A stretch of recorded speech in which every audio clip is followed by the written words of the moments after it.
E aí galera, sejam bem-vindos a mais um vídeo do canal Dia de Matemática. Sou o professor Jefferson e hoje nós vamos dar continuidade ao nosso curso de análise combinatória. Lembro para vocês que essa é a nossa aula 6, tá certo? Então se você perdeu as outras, vai lá na nossa playlist, temos a aula lá desde o início, princípio fundamental da contagem, as permutações, fatorial. Falamos na aula anterior de arranjo simples e na aula de hoje vamos falar de combinação. Vamos só lembrar que quando tratava-se de arranjo, a ordem em que eu escolhi os objetos era de fundamental importância. E agora nós vamos trabalhar com combinação. Os problemas de combinação, a ordem em que eu faço a escolha não faz diferença para o meu problema. Então são questões distintas, mas que no enunciado não fica tão claro muitas vezes quando é que é de arranjo de combinação. Na aula de hoje eu vou tentar trazer para vocês a diferença, a leitura, a interpretação de quando a questão é de arranjo e quando a questão trata aí de combinação.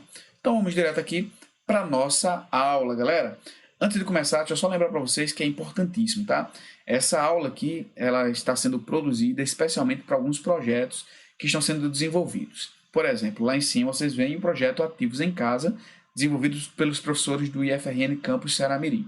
Aqui nós temos dois projetos importantes, que é o projeto Ligadíssimo no Enem e o IFCang no Enem, que são projetos bem similares aí, voltados principalmente aí, como já diz ali, Ligadíssimo no Enem e IFCang no Enem, para quem vai fazer o Enem.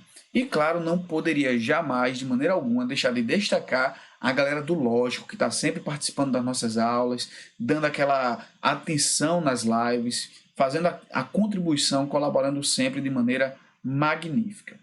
Como não poderia ser diferente, como foram em todas as nossas outras aulas, vamos começar aqui direto com um exemplo. Olha só o exemplo que eu trago para vocês.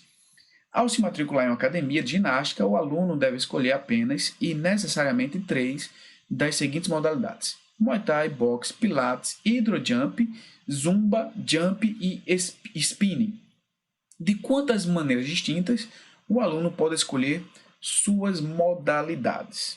Então vamos lá, imagine só a situação. O camarada chegou lá e ele tem que marcar o xizinho lá nas atividades que ele vai escolher. Supondo que ele marcou o X aí nas seguintes atividades: Muay Thai, spinning e jump. Aí eu faço a pergunta para vocês. Se ele tivesse escolhido as modalidades em outra ordem, como por exemplo aí spinning, jump e Muay Thai, faria alguma diferença? E vocês percebem rapidamente que não faria diferença alguma se ele tivesse escolhido dessa outra maneira. Portanto, não trata-se de um problema de arranjo. Por quê? Se fosse um problema de arranjo, a ordem em que ele marcava lá o xizinho seria importante. Como nós temos aqui uma questão onde a ordem não importa, como é que nós resolvemos? A princípio, como nós não temos fórmula nenhuma por enquanto, vamos usar o princípio fundamental da contagem. Como é que nós fazemos o princípio fundamental da contagem? Olha só, galera, lembrar, o princípio fundamental da contagem eu falei para vocês lá na nossa primeira aula. Todas as vezes que nós temos que trabalhar com o princípio fundamental da contagem, uma palavra é fundamental, que é justamente a palavra decisão. Então, a decisão é escolher quais são as 3 modalidades que eu preciso aí para matricular-se nessa academia. Mas essa minha decisão, ela é dividida, como eu já falei, em 3 subdivisões, que é escolher cada uma das modalidades. Então, para cada decisão, nós escrevemos aí, nós colocamos um tracinho, não é verdade? Então, vamos lá. Quando eu vou fazer a primeira escolha, eu disponho de quantas opções? Dispomos de 7 opções, porque eu posso escolher qualquer das 7. Quando eu vou escolher a segunda, nós não temos mais 7, já visto que já foi escolhida uma, não é verdade? Então, sobraram 6. E para a terceira, seguindo o mesmo princípio aqui, já foram escolhidas 2 modalidades, para escolher mais uma, e restam 5 opções. Se fosse um problema de arranjo, bastaria fazer 7 vezes 6 vezes 5. Por quê? Quando eu faço 7 vezes 6 vezes 5, eu estou contando todas as maneiras possíveis de se escolher 3 modalidades. Mas aí há um problema, é que eu estarei contando tanto essa primeira maneira de escolher, como essa segunda maneira de escolher. Mas nós já vimos aqui, discutimos há pouco, que na verdade não são maneiras diferentes. Tá certo? A ordem aí não é importante, então eu tenho que tirar esse excesso. Então como é que eu tiro esse excesso? É perceber o seguinte, de quantas maneiras diferentes eu poderia escolher essas mesmas 3 modalidades? Aí nós caímos num problema de permutação simples, que daria 3 fatorial, ou seja, eu posso escolher cada conjunto de 3 modalidades de 6 maneiras diferentes, que estarei contando como diferentes, mas que na verdade é a mesma. Porque, por exemplo, ó, pode ser nessa ordem, e existem mais 4 ordens diferentes de escolher as mesmas, as mesmas modalidades. E daí eu não posso contá-las, né? Então, como é que eu tiro esse excesso? Exatamente dividindo. Por quanto? Nesse caso, por 3 fatorial, dado que a cada conjunto de 3, eu posso mudar a ordem delas de 3 fatorial maneiras. Então, a conta, como é que ficaria essa conta? A conta ficaria bem simples, né? Ó, nós podemos fazer o seguinte, ó, observe que 3 fatorial é 6, né? Então, eu já posso cancelar esse 6 com esse 6 aqui. E 7 vezes 5 é igual a 35. Então, existem 35 maneiras diferentes de se escolher 3 modalidades, sendo disponível para a gente disponíveis 7, tá bom? Então, nós temos aí uma questão de combinação. Mas qual é a definição, né? Então, observem só qual é a definição formal. Temos o seguinte, ó, combinação simples de n elementos tomados P a P, com n maior do que ou igual a P, é todo agrupamento, aí eu coloquei ali em maiúsculos, ó, não ordenado, formado por P elementos escolhido entre os n elementos dados. A quantidade total de agrupamentos é indicada por, aí temos aí 3 símbolos diferentes, tá? Observem aqui, ó, que nós temos, pode ser indicada dessa maneira, né? A primeira maneira aqui, ó, ou dessa segunda ou dessa terceira, representam a mesma coisa. E é calculada como n fatorial dividido por p fatorial, que multiplica n menos p fatorial, tá certo? Então, essa daqui é a nossa formulazinha para cálculo de combinações. Lembro para vocês que se você entender bem como foi feito o primeiro exemplo, vejam lá que nós não precisamos de fórmula alguma. Você dá para fazer todas as questões de combinação ou de arranjo usando apenas o princípio fundamental da contagem. Na aula de número 5, que tratou de arranjo, eu fiz questão de todas as questões serem resolvidas tanto pela fórmula quanto pelo PFC. E aqui o nosso primeiro exemplo já foi resolvido pelo princípio fundamental da contagem, mas aqui nós temos uma fórmula, inclusive muito parecida com a fórmula de arranjo. Veja que a única coisa que muda é que aqui nós temos um P fatorial aqui, que na fórmula de arranjo não tem, né? A fórmula de arranjo seria só N fatorial dividido por N menos P fatorial. Bom, vamos agora atacar alguns problemas usando as fórmulas. É importante saber das fórmulas muitas vezes, porque na prova do Enem, nem sempre vai querer lá o resultado final. Muitas vezes a questão deixa com a fórmula, ou até mesmo com os símbolos de combinação ou de arranjo, como é esse exemplo que nós vamos ver. Então vejam, galera, que o exemplo que eu trago aqui agora é de uma questão do Enem 2019. Diz assim, ó, uma empresa confecciona e comercializa um brinquedo formado por uma locomotiva pintada na cor preta, mais 12 vagões de iguais formato e tamanho, numerados de 1 a 12. Dos 12 vagões, 4 são pintados na cor vermelha, 3 na cor azul, 3 na cor verde e 2 na cor amarela. O trem é montado utilizando-se uma locomotiva e 12 vagões, ordenados crescentemente segundo as numerações, conforme ilustrado na figura, como vocês veem aí, a locomotiva e os 12 vagões. De acordo com as possíveis variações nas colorações dos vagões, a quantidade de trens que podem ser montados é expressa por combinações, é dada por...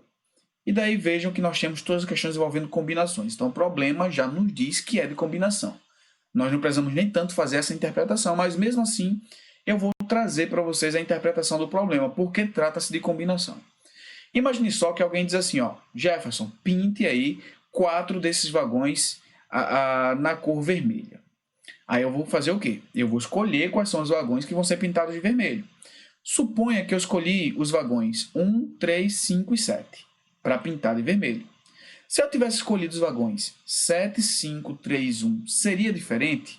Evidentemente que não, porque todos estariam sendo pintados de vermelho. Por isso trata-se de combinação. Então vamos aqui resolver esse problema, galera. Ó, primeiro eu tenho que escolher 4 vagões e disponho de 12. Então, de quantas maneiras eu posso fazer isso? Exatamente, combinação de 12 tomados 4, já que a ordem não é importante. Agora, vejam, se eu já escolhi 4, sobraram 8. E desses 8 eu preciso escolher 3 para serem pintados na cor azul. De quantas maneiras posso fazer isso? Combinação de 8 tomados 3. Vejam que agora já escolhi dos 12 vagões, foram escolhidos 7 vagões, tá certo? Então sobraram 5, dos quais eu vou precisar escolher 3 para serem pintados na cor verde, como o problema pede. Então ficamos com o quê? Combinação de 5 tomados 3 a 3. E agora, por fim, só sobraram 2 vagões, e daí nós vamos ter aí exatamente combinação de 2 tomado 2 a 2. Agora eu quero chamar a atenção de vocês, nós temos duas alternativas muito parecidas. Observem aqui as alternativas, a letra C e a alternativa letra D. Notem que elas são muito parecidas, o que muda somente é que na letra C eu tenho uma adição, na letra D eu tenho uma multiplicação. Observe que aqui eu deixei sem operações já de propósito, sabendo que nós tínhamos aqui duas questões muito parecidas. E a pergunta é, eu somo ou multiplico? E daí vem justamente para vocês a seguinte ideia.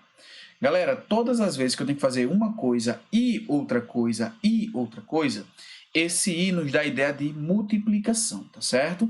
Então, em probabilidade, por exemplo, calcule a probabilidade de acontecer isso e aquilo. Você calcula a probabilidade do primeiro evento e multiplica pela probabilidade do segundo evento. Essa é a ideia.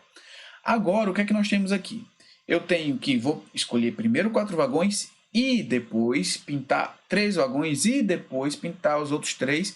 Então, observem aí que muito claramente nós temos o i sendo envolvido na questão, tá bom? Então, se é o i, evidentemente, nós temos aí multiplicações e a assertiva para a questão é exatamente a letra D. Valeu, galera! Vamos aqui para mais um exemplo. Olha só o exemplo que eu trago agora. Também, olha só, um exemplo muito interessante, uma questão que eu criei para a prova dos meus alunos ali em 2018. Diz assim, galera, em um projeto da escola para o laboratório de matemática, o professor propôs aos alunos que criassem jogos envolvendo os conteúdos estudados em sala. Um dos alunos propôs a criação de um dominó usando algumas figuras geométricas planas. O aluno pretende usar as seguintes figuras. Temos aí, como vocês veem, né? Círculo, quadrado, triângulo e aquela coisa toda. As regras para as confecções de dominó são as seguintes. Aí vamos aqui às regras. A primeira regra diz assim, cada peça do dominó terá exatamente 2 das figuras acima, podendo ser iguais ou não. Isso quer dizer que não há possibilidade, como no dominó convencional, de ter aquela peça onde não tem símbolo algum, que representa, alguns chamam de limpo, de branco, enfim. 2. Cada símbolo aparecerá um número igual de vezes no jogo, e esse número deverá ser o máximo possível. É igual no dominó comum, né? No dominó de 28 peças lá, que cada símbolo aparece exatamente 8 vezes, né? O 6, lá, o 6 aparece 8 vezes, o 2 aparece 8 vezes, todos eles aparecem 8 vezes.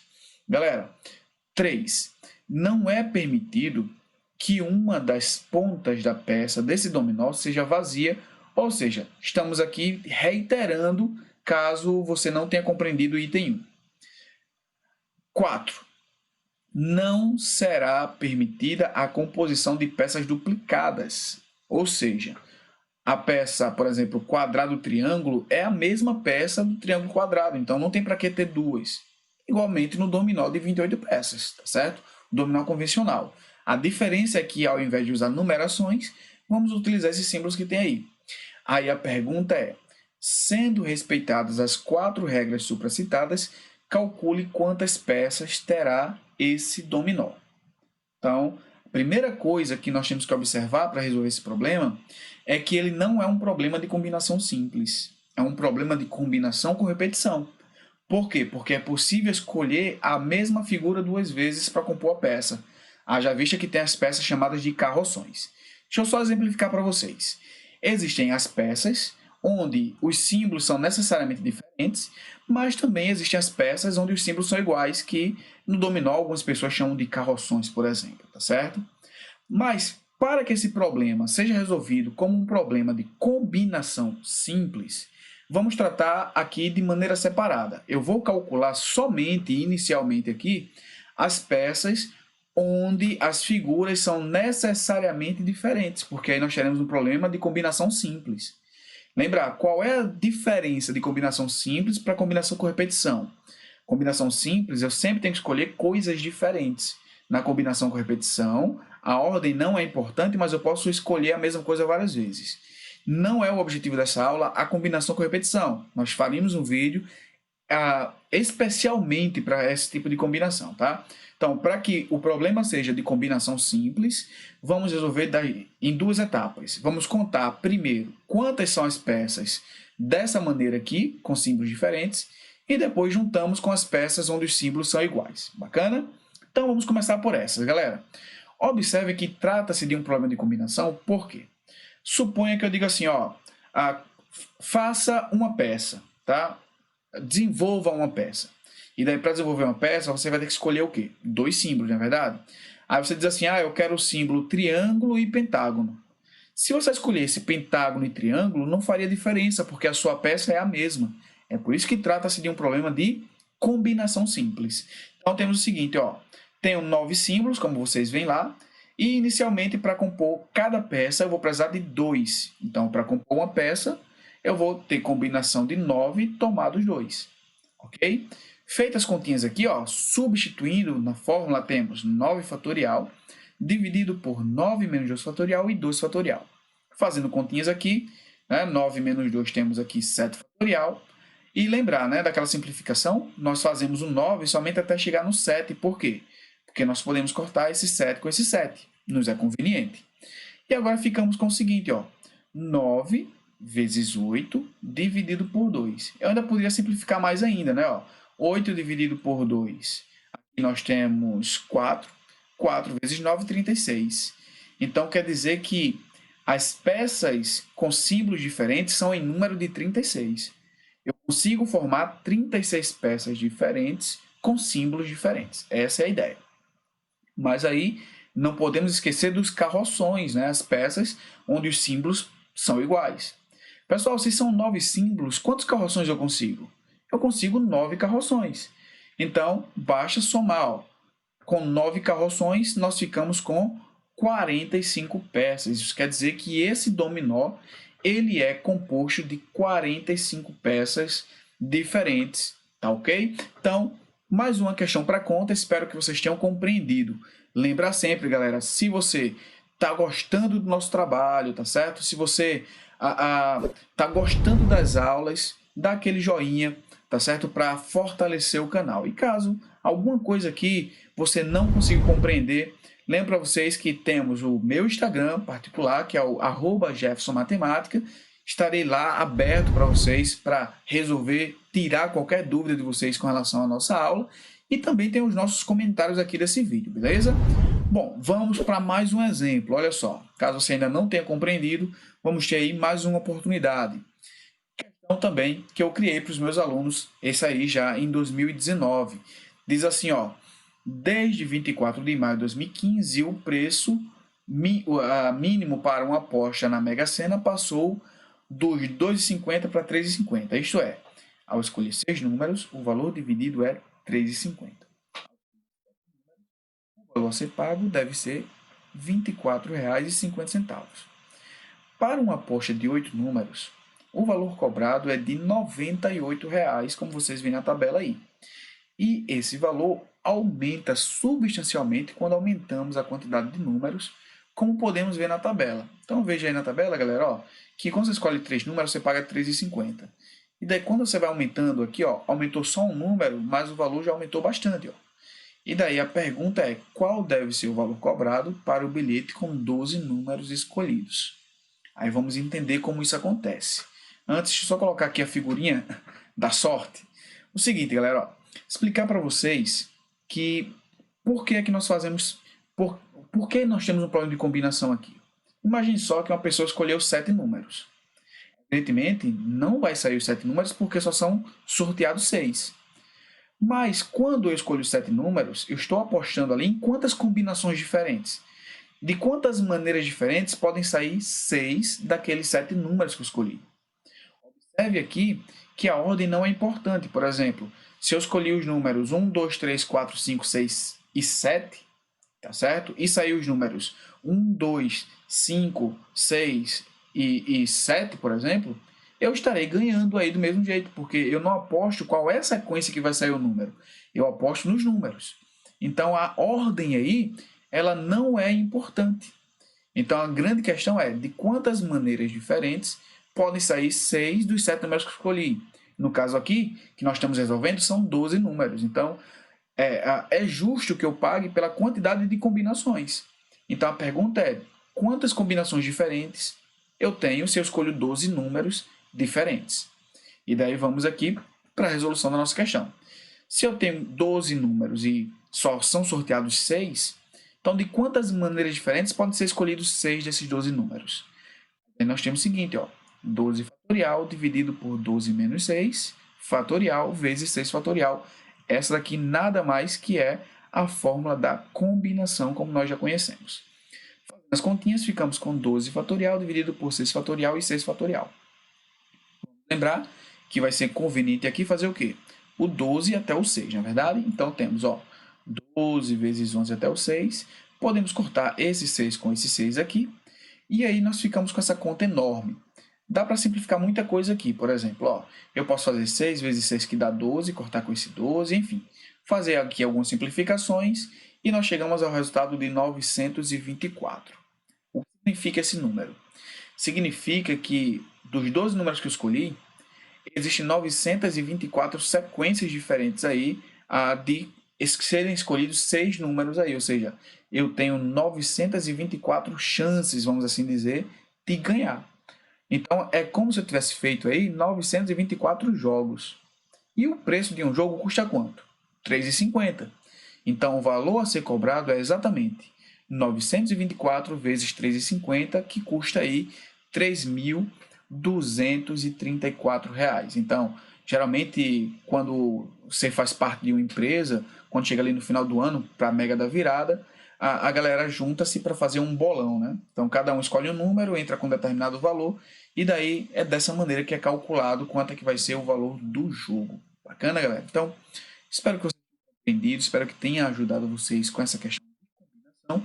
E por hoje é só. Muito obrigado, valeu!